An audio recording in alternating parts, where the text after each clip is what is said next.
In a small town, there was a girl named Maya who could draw before she could write. While other kids played with toys, Maya filled notebooks with sketches of dragons, forests, and imaginary worlds. Her pencil was an extension of her soul. Drawing wasn't something she had to do, it was something she needed to do.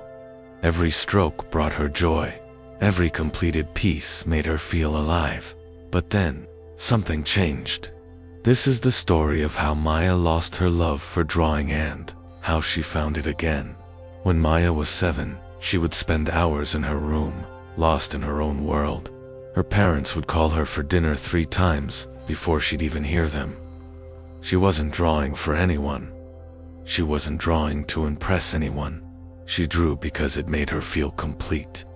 Her elementary school art teacher, Mrs. Chen, noticed Maya's talent immediately. Maya, this is extraordinary. You have a real gift. I'm entering you in a young artist competition. First place wins a trophy and a $100 prize. Maya had never thought about winning anything. She just loved to draw. But now, there was a prize, a trophy, recognition. For the first time, Maya found herself thinking, is this good enough? Will this win? She won 3rd place. It was her first award. She should have been thrilled, but something felt different. The joy felt smaller somehow. As Maya grew older, the rewards kept coming. Art competitions, honor roll certificates, scholarship opportunities. Her parents beamed with pride at every award ceremony. Keep it up, Maya. These awards will look great on your college applications. If you win the regional competition, we'll get you that professional drawing tablet you wanted. Maya was now in high school. She had a wall full of awards. Teachers called her the art prodigy. College scouts were interested. Everything was going according to plan, except Maya had stopped drawing for fun. Every time she picked up her pencil, she thought, is this competition worthy? Will this impress the judges? Is this good enough for my portfolio? The dragons and fantasy worlds from her childhood had disappeared. Now she only drew what would win, what would score high, what would earn approval. She won 1st place at the National Youth Art Competition.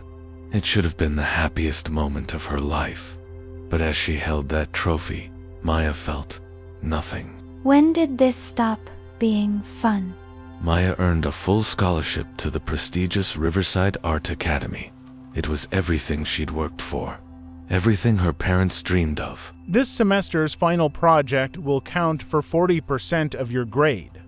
The top 3 pieces will be displayed at the City Gallery and judged by professional curators. This could launch your careers. Maya went back to her studio that night. She had 3 months to create her masterpiece. 3 months to prove she belonged here, but nothing came. For the first time in her life, Maya couldn't draw. Days turned to weeks. The deadline approached.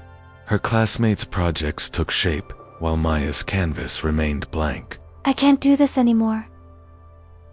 I hate this. I hate drawing. The girl who once drew before she could write, now couldn't draw at all. Maya decided to withdraw from the academy. She couldn't face the deadline, the judgment, the failure. She walked through the city park, wondering how something she once loved had become her greatest source of pain. Then she saw them. It made them happy. Maya watched them for an hour. She watched how they lost track of time, how they didn't erase their mistakes. They turned them into new creatures, how they showed each other their work, not for approval, but for the simple joy of sharing. Do you want some chalk? You can draw too. Maya looked at the blue chalk in her hand. When was the last time she'd drawn something just because? She started with a simple flower, then a sun, then a bird. No one was grading this. No one was judging this. This wouldn't go in a portfolio or hang in a gallery. In an hour, the rain would wash it away completely, and for the first time in years, Maya felt free. Maya didn't withdraw from the academy, but she changed her approach. She remembered why she started drawing in the first place. and she discovered 4 secrets that brought back her lost motivation. First, she embraced challenge, but not the kind others assigned her. She stopped asking, "Will this win?" and started asking, "Can I do something I've never done before?" She taught herself to draw with her left hand. She combined watercolors with charcoal in ways her professors said weren't proper. She drew subjects that scared her, portraits of her own fears, abstract representations of emotions. She failed a lot, and it felt amazing. The second secret was competence, but true competence, not performance. She stopped comparing her work to others and started tracking her own growth. Each week, she tried one new technique. She celebrated not when she created a perfect piece, but when she could do something she couldn't do the week before. Third was control, taking back ownership of her art. She still had assignments and deadlines, but she found ways to make them personal. When professors assigned subjects, she found angles that interested her. She created a schedule that worked with her energy, not against it.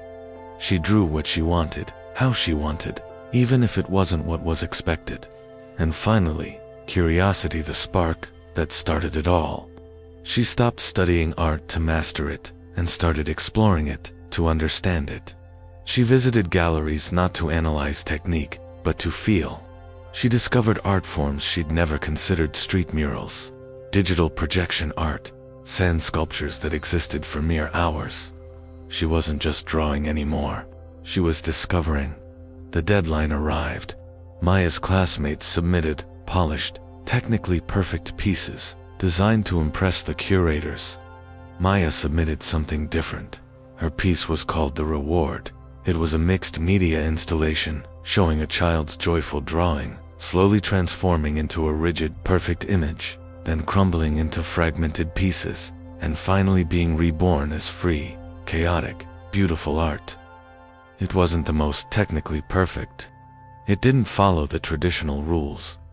Some curators didn't understand it, but one curator, an older woman who'd been creating art for 20 years, stood in front of it for 10 minutes, tears in her eyes.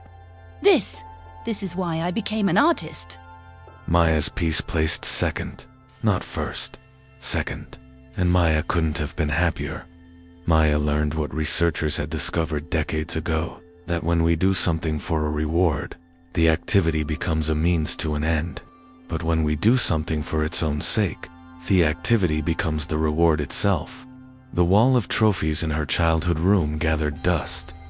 But the drawings returned, because Maya had finally remembered the most important lesson of all. We don't create to win. We create because we must. And the moment we forget that is the moment we lose everything that made us want to create in the first place. The question isn't whether you're talented enough to succeed. The question is, can you remember why you started?